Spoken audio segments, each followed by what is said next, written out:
Allagadda MLA Bhuma Akhilapriya విసిరిన సవాల్ని స్వీకరిస్తూ ప్రతి సవాల్ విసిరారు భూమా కిషోర్ రెడ్డి. ఈ అంశంపై మనతో మాట్లాడేందుకు భూమా కిషోర్ రెడ్డి ఉన్నారు. వారితో మాట్లాడదాం. చెప్పండి, చాలా రోజుల నుండి మనం చూస్తూనే ఉన్నాము ఆ యొక్క అఖిలప్రియ చేసే అవినీతి కావచ్చు, అక్కడ జరుగుతున్న పరిపాలన కావచ్చు, దాన్ని మీరు ఎత్తి చూపినందుకేనా ఈ విధంగా అఖిలప్రియ ఈరోజు సవాల్ చేస్తున్నది? ఆర్లగడ్డలో దాదాపు కూటమి ప్రభుత్వం అధికారంలోకి వచ్చినాక 8 నెలల నుండి వాళ్ళు చేస్తున్న అరాచకాలు ప్రతి ఒక్కటి కూడా మేము ఎత్తి చూపడము, ప్రజలకి అండగా మన వైఎస్ఆర్సీపీ నాయకులు అందరం కూడా పనిచేస్తున్నామనే ఉద్దేశంతో ప్రతి ఒక్కటి ఆమె చేసే అరాచకాలని ఎత్తి చూపిస్తున్నామనే దాంతో ఆమె తట్టుకోలేక ఈరోజు ప్రూఫ్లతో సహా మేము అన్ని బయట పెడతామని చెప్పినందుకు ఆమె భరించలేక ఈరోజు నీ ఇంటి ముందరకు వచ్చి ధర్నా చేస్తామని, ఒక law and order issue create చేయాలని చెప్పి ట్రై చేసింది. సో మేము దానికి నిన్న కూడా చెప్పాం, మీరు మా ఇంటికి వస్తే చేసేదేం లేదు, ఏదైనా మీరు నిజంగా మీకు చిత్తశుద్ధి చూపించాలంటే మేము ఏవైతే అవినీతి ఆరోపణలు నీ మీద చేశామో అవన్నీ కూడా ప్రతి ఒక్కటి ప్రత్యక్షంగా నువ్వు ఎక్కడైతే మేము చేశామో అక్కడికి వచ్చి ప్రూవ్ చేసుకుందాం రండి అని చెప్పడం. సో దానికి ఆమె ఇంటికి వచ్చి ధర్నా చేస్తామనడంతో దానివల్ల ఈరోజు లా అండ్ ఆర్డర్ ఇష్యూ వస్తుందని చెప్పి నిన్నటి నుండి డిపార్ట్మెంట్ వాళ్ళు వచ్చి చెప్పడం జరిగింది. మీరు ఇలా ఒకరికొకరు ప్రతి సవాళ్ళు ఇసుకోకూడదు, మీరు పబ్లిక్ ప్లేస్లో డిబేట్లకు కూర్చోకూడదు, ఇలాంటి దానికి అనుమతి లేదు అని చెప్పడం వల్ల సో మేము కూడా దానికి ఓకే, మేము ఏదైనా ఉన్నా కూడా మీరు మీడియాలో చేసుకోమని చెప్పి చెప్పడం జరిగింది డిపార్ట్మెంట్. దానికి కూడా ఈరోజు మేము కట్టుబడి ఉన్నాం. ఏదైతే ఆమె మీద మేము అభియోగాలు చేశామో ప్రతి ఒక్క దానికి మేము విత్ ప్రూఫ్ మేము రెడీగా ఉన్నాము, ఎనీ మీడియాలో మేము దాన్ని పెట్టడానికి మేము రెడీగా ఉన్నామని చెప్పి చెప్పడం జరిగింది. ఎటువంటి ఆధారాలు ఉన్నాయి అంటే చాలా పక్కగా ఆధారాలు ఉన్నాయి కాబట్టి ఈ యొక్క దానికి సంబంధించిన వాటిని అంతా చర్చల్లో మేము బయట పెడతామంటున్నారు కదా, ఎటువంటి ఆధారాలు ఉన్నాయి, వారు చేసిన అవినీతి ఏమంటారు? దీనికి ముందు ఏం జరిగిందంటే ఒక 2 days బ్యాక్ జగన్మోహన్ రెడ్డి, మాజీ ముఖ్యమంత్రి మన జగన్మోహన్ రెడ్డి గారి మీద ఆమె ఆరోపణ చేయడం జరిగింది. జగన్మోహన్ రెడ్డి గారు ఈరోజు 1,40,00,000 ఆయన సొంత బకాయి పడ్డారని చెప్పి చేయడం జరిగింది. దానికి మేము ఒకటే క్వశ్చన్ అడిగాం, ఈ రోజు నువ్వు ఎలా ప్రశ్నిస్తున్నావు, అసలు నీకు ఏ రైట్ ఉంది? ఆల్రెడీ నువ్వే విజయ డైరీకి 1 కోటి చిల్లర డబ్బులు కట్టాల్సిన బాధ్యత ఉంది, అది ఎగరగొట్టావు. అదేవిధంగా కరెంటు బిల్లు 1 కోటి రూపాయల పైన కరెంటు బిల్లు బకాయిలు ఉన్నావు, అది ఎగరగొట్టి తిరుగుతున్నావు. ముందు మీది మీరు కడుక్కునే తర్వాత క్లీన్ చేసుకోండి, మీ మీద ఉన్నదాన్ని మీరు క్లీన్ చేసుకున్న తర్వాత ఒకరి మీద నీకు అర్హత వస్తుంది. ఈరోజు నువ్వే ఇన్ని తప్పులు చేస్తూ నీకు ఎక్కడ కావాలో చెప్పు, బహిరంగ ప్లేస్లో మేము చూపిస్తాం నువ్వు చేసిన అవినీతి కార్యక్రమాలు ఏమేమి ఉన్నాయో అన్ని ప్రూఫ్లతో సహా ఉన్నాయి మన దగ్గర, సో అవన్నీ కూడా పెడతామని చెప్పడం జరిగింది. అయితే కొత్తూరులో కూడా ఈ యొక్క గ్రావెల్ ఏదైతే మట్టి తవ్వకాలు కూడా ఎక్కువగా చేస్తున్నారు, అక్రమంగా చేస్తున్నారు అని చెప్పేసి మీరు ఆరోపిస్తున్నారు కదా, అంటే ఏ విధంగా చేస్తున్నారు అంటున్నారు? ఈరోజు కొత్తూరు కోటకొండ విలేజ్ కి సంబంధించిన పంచాయతీకి సంబంధించిన ప్లేస్ లో వీళ్ళు ఎర్రమట్టి యథేచ్ఛగా తీసుకొని వెళ్లి నంద్యాల చుట్టుపక్కల ఉన్న కొన్ని ఇటుక ఫ్యాక్టరీలకి ఆ మట్టి అమ్ముతున్నారు. దానివల్ల ఏంటంటే అక్కడ ఉన్న రైతులందరూ చాలా మంది ఇబ్బంది పడుతున్నారు. ఏ పార్టీ అని కాదు, అన్ని పార్టీలకు సంబంధించిన రైతులు వాళ్ళని వ్యతిరేకించి వచ్చిన లారీలని వాళ్ళని టిప్పర్లను కూడా 1-2 సార్లు తరిమి కొట్టారు. ఆల్ పార్టీస్ కలిసి కొట్టినా కూడా వీళ్ళు మళ్ళీ పోయి అందరినీ బెదిరించుకుంటూ చేస్తున్న దాని మీద మేము డైరెక్ట్ గా వీడియోస్ అన్ని పంపించడం జరిగింది. అవన్నీ కూడా లోకల్లో మీడియాకు కూడా సబ్మిట్ చేశాం. సో అన్ని విత్ ప్రూఫ్ మేము వేయడం జరిగింది. నిన్న కూడా కలెక్టర్ గారిని మన ఆర్లగడ్డ ఎక్స్ఎమ్మెల్యే నాని గారు కూడా వెళ్ళి కలిసడం జరిగింది. మేము డిఎస్పీ దగ్గరికి వెళ్ళి మేము ఒక పక్క కంప్లైంట్ చేశాము. 2 విధాలుగా చేసిన వెంటనే ఆడ యాక్షన్ తీసుకోవడం జరిగింది.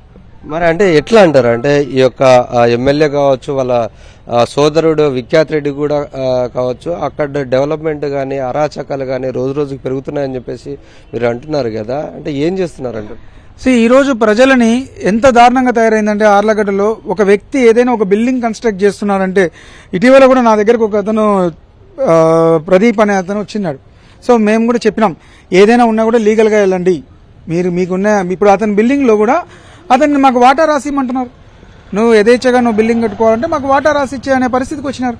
అలా చాలా ఇష్యూస్, కొంతమందిని షాపులు ఖాళీ చేయించడము, బెదిరియడము, మీరు మాకు డబ్బులు ఇవ్వండి, వేరే వాళ్ళ ఆస్తులలో కూడా మాకు రెంట్లు కట్టండి అనే విధంగా తయారయ్యారు. అంటే అక్కడ విజయ పాల డైరీకి సంబంధించిన డైరెక్టర్లని కూడా బెదిరించి అక్కడ కూడా డైరెక్టర్లుగా ఏర్పాటు చేసి మొత్తం మీద చైర్మన్ కావాలనే ఒక కోరిక ఏదైతే ఉందో అది సాధ్యమంటారా? డెఫినెట్ గా సాధ్యం లేదు. ఎందుకంటే ఈ రోజు విజయ డైరీలో ఉన్న చైర్మన్లు దాదాపు 1-2 తప్ప ఆమె దగ్గర ఎవరు లేరు. మిగతా 12 మంది వైఎస్ఆర్సీపీకి సంబంధించిన బలోపేతం చేసిన వాళ్లే ఉన్నారు. అంతే తప్ప ఆమెకి ఎటువంటి పరిస్థితిలో దొడ్డిదారులు తప్ప ఏదే గానీ సక్రమంగా పోయే విధంగా ఆమె చైర్మన్ అయ్యే ప్రసక్తే లేదు, వాళ్ళు కానీ ఎవరు కానీ. అదిగాక అతనే ఒక డిఫాల్టర్. ఆల్రెడీ విజయ డైరీ అతనికి నోటీస్ కూడా ఇచ్చేసింది, నువ్వు చెల్లదు అని చెప్పి తన ఎలక్షన్నే రద్దు చేసింది. ఈరోజు జగత్ విఖ్యాత్ రెడ్డి అనే అతన్ని కూడా నువ్వు విజయ డైరీకి ఇంత అప్పున్నావు, సో నువ్వు ఎలా, నీకు ఎలిజిబిలిటీ కూడా లేదని చెప్పేసి అతని ప్రెసిడెంట్షిప్ని కూడా క్యాన్సిల్ చేశారు. సో ఇంకా దానికి ఎటువంటి పరిస్థితుల్లో అది జరగదు. అంటే మొత్తం మీద అక్కడ ఆ నియోజకవర్గం సంబంధించిన ప్రజల యొక్క మేలు గురించి ఈ యొక్క కూటమి నేతలు కానీ అఖిలప్రియ వీళ్ళు ఎవరు ఆలోచించట్లేదా? డెఫినెట్ గా అసలు ప్రజల గురించి ఒక్క కోశాన కూడా ప్రజలు బాగుపరిచేది కానీ ఎటువంటి అభివృద్ధి కార్యక్రమాలు కానీ ఈ రోజు రాష్ట్రంలో అక్కడక్కడ అడపాదడపా ఏదైనా గుంతలన్నా పూరుస్తున్నారు. మా ఆర్లగడ్డలో ఉన్న పరిస్థితి చూస్తే ఎంత దారుణంగా ఉందంటే కనీసం ఒక రోడ్డు కూడా గుంత పూడ్చలేని పరిస్థితిలో ఉందామె. ఏదే కానీ అభివృద్ధి కార్యక్రమాలు చేయట్లేదు. నిన్న ఎంత ఉదాహరణకి గ్రీవెన్స్ మీటింగ్ పెడితే ఒకరు కూడా కంప్లైంట్ ఇవ్వడానికి రాలేదు, భయపడి వీళ్ళ కంప్లైంట్ ఇస్తే వీళ్ళు మన దాని మీదకే వస్తారేమో అనే భయంతో ఒకరు కూడా ఆ మీటింగ్ కూడా రద్దు చేయడం జరిగింది. మరి మొత్తం మీద ఏం చేయబోతున్నారు? ఎటువంటి చర్చకు మీరు సిద్ధమంటున్నారు? మేము ఎటువంటి దానికైనా ఈ రోజు మేము ఏదైతే మేము ఆరోపించినామో ప్రతి దాని మీద మేము చర్చకైతే రెడీ. సో బహిరంగ ప్లేస్లో చర్చలకు వద్దని చెప్పి పోలీస్ డిపార్ట్మెంట్ చెప్పడం జరిగింది. మీరు ఏదైనా ఉంటే మీడియా ద్వారా మీరు ఏదైనా ఉంటే మాట్లాడుకోండి, మీకు ఉన్న ఆరోపణలు మీరు చూపించండి అన్నారు. సార్ మేము దానికి రెడీ. ఏదైనా అంతిమంగా మాకు కావాల్సింది ప్రజల లా అండ్ ఆర్డరు, ఆళ్లగడ్డ బాగుపడాలి, అదేవిధంగా లా అండ్ ఆర్డర్ బాగుండాలనేదే మాకు కావాలి. సో దానికోసం మేము ఒక అడుగు వెనక్కి వేయడానికైనా మేము రెడీగా ఉన్నాం, అంతే తప్ప దానికి ఏం లేదు. అంటే ఈ యొక్క మీరు కూడా ఆ యొక్క కుటుంబానికి సంబంధించిన వారు కూడా మీకు బంధువులు, మీ చెల్లి అవుతుంది కదా, మరి ఈ కోణంలో ఎప్పుడు ఆలోచించలేదా? ఒక రాజకీయంగానైనా కేవలం ప్రజల యొక్క మేలు గురించి మీరు ఆలోచిస్తున్నారా? నేను గతం నుండి చెప్తున్నాను, ఈడ ఆమెను విభేదించి రావడానికి ముఖ్య కారణమే వాళ్ళ వ్యవహార శైలి. వాళ్ళకు ఈరోజు గతంలో కానీ కార్యకర్తలతో ఉన్న వాళ్ళ వ్యవహార శైలి కానీ వాళ్ళు చేసే అవినీతి కానీ అవి నచ్చకనే మేము బయటికి రావడం జరిగింది.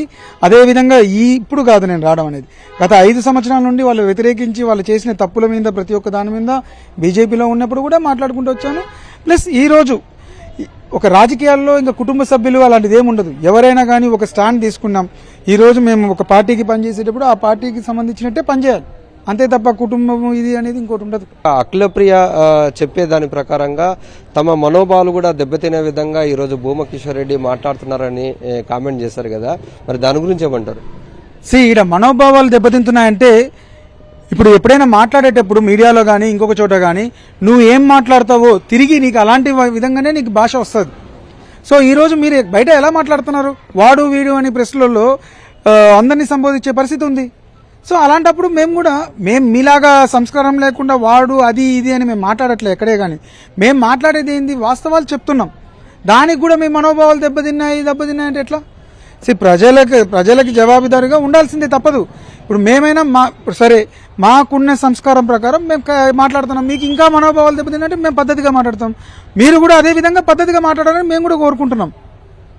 ఇది మనం చూసుకున్నట్లయితే ఏదైతే అఖిలప్రియ సవాల్ విసిరిందో దానికి ధీటుగానే ప్రతి సవాల్ కూడా భూమా కిషోర్ రెడ్డి విసరడం జరిగింది. ఖచ్చితంగా ఆ యొక్క చర్చకు తాము సిద్ధమే. ఏదైతే అఖిలప్రియ అవినీతికి పాల్పడిందో అంతేకాకుండా ఈ యొక్క అక్రమ దందాకు పాల్పడుతూ ఈ రోజు చూసుకున్నట్లయితే పెద్ద ఎత్తున ఈ యొక్క ఆలగడ్డ నియోజకవర్గంలో దందా అనేది మొదలు పెట్టారు. వాటినంతా ప్రజల కోసము ఈ రోజు మేము ప్రజల తరపున పోరాడడానికి సిద్ధం కాబట్టి ఎటువంటి చర్చకైనా తాము సిద్ధంగా ఉన్నామంటూ భూమా కిషోర్ రెడ్డి హెచ్చరిస్తున్న పరిస్థితి.